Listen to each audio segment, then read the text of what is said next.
যা কাউকে খুঁজে নে যে তোকে মেন্টাল সাপোর্ট দিবে। কেন খুঁজবো আমি কাউকে? আমার গার্লফ্রেন্ড তুই, আরেকজন না যে আমি আরেকজনকে খুঁজতে যাবো? তোর জন্য এই প্রবলেমে পড়ছে, তুই আমাকে হেল্প করবি, আমার সাপোর্ট হবি, এখন এই ধরনের কাজ করতেছিস তুই। একটা মেয়ে যদি চায় না একটা ছেলেকে অনেক উপর উঠাইতে পারে, আবার ওই মেয়ে যদি চায় না ওই ছেলে একদম তলায় দেয়, আমার তলায় দিস না প্লিজ। আগে সময় দিতি না, এখন কিভাবে কথা বলতে হয় সেটাও জানিস না। আমার হয়তো এই রিলেশনশিপ থেকে ব্রেক নেওয়া দরকার। যা, যে বিহেভিয়ার শিখে আয়, তারপরে আয়, বুঝছিস? আমাদের ব্রেক নেওয়া উচিত না, আমাদের ব্রেকআপ করে ফেলা উচিত। তোর আর আমার এই সম্পর্ক ব্রেকআপ।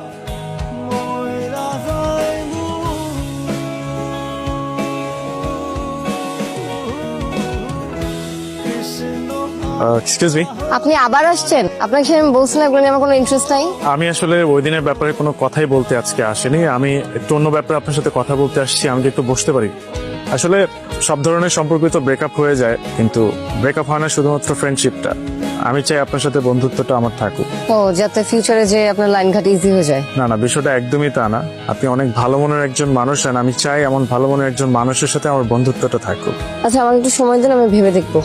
ঠিক আছে, টেক ইউর টাইম। বাট আমি আজকে আপনাকে একটা কথা বলতে চাই। সঞ্জু আপনার বয়ফ্রেন্ড, রাইট? আপনি সঞ্জুকে কিভাবে ছিলেন? কিছুদিন আগে ফেসবুকে আমি একটা পোস্ট দেখি, ওরা রিলেশনশিপ ডেভেলপমেন্টে কাজ করে, মানে কন্ট্রাক্ট রিলেশনশিপে কাজ করে। আমি হয়তো আরো কিছু কথা বললে আপনার বিষয়টা ক্লিয়ার হয়ে যাবে। আমি সঞ্জু, মানে আপনার যিনি বয়ফ্রেন্ড, তাকে আমি আপনার ছবিটা দেখাই। দেখানোর পর আমি ওকে বলি যে আমি এই মেয়েটার সাথে প্রেম করতে চাই, আই লাভ হার, এন্ড আমি এই মেয়েটাকে বিয়ে করতে চাই। আমি জানি সঞ্জু আপনার বয়ফ্রেন্ড, আর সঞ্জু আমাকে কোনোভাবেই এটা ডিনাই করে না, ও বিষয়টাকে আরো একসেপ্ট করে নেয়। ও বলে যে টাকার বিনিময়ে আমি আসলে এই ধরনের কাজ করে থাকি, সো আমি টাকার জন্য এটা করব। আমি ওকে বলেছি যেহেতু পিঙ্কি আপনার গার্লফ্রেন্ড, আপনি চাইলে অন্য অপশনে যেতে পারেন, আমার কোনো প্রবলেম নেই, আমি তো আপনাকে টাকা দিচ্ছি। বাট ও নিজে থেকে আমাকে বলে যে ওর মতো কোনো মেয়ের সাথে ব্রেকআপ করে ফেলে আমার কোনো যায় আসে না। I am being honest with you. ও আসলে আমার থেকে খুব বড় একটা অ্যামাউন্ট চার্জ করে। সো আমি যেহেতু আপনাকে পছন্দ করতাম বা ভালোবাসতাম, সো সেই জায়গা থেকে ও যখন বলেছে he can do it, so আমি আর আসলে বিষয়টাকে অন্যদিকে নিয়ে নেই, আমি ডিলটাকে অ্যাকসেপ্ট করে নিই।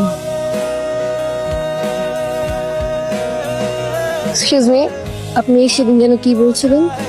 না, আমি আসলে সেদিনের ব্যাপারে কথা বলতে চাচ্ছি না, আমি এটার জন্য সরি ফিল করি। না না না, বলেন না, কি জানি বললেন সেদিন। আমি বলেছিলাম আমি আপনাকে পছন্দ করি। না, তারপরে কি বললেন? আমি বলেছিলাম আমি আপনাকে বিয়ে করতে চাই। আপনি পরশুদিন আপনার ফ্যামিলি নিয়ে আমার পাশে আসেন।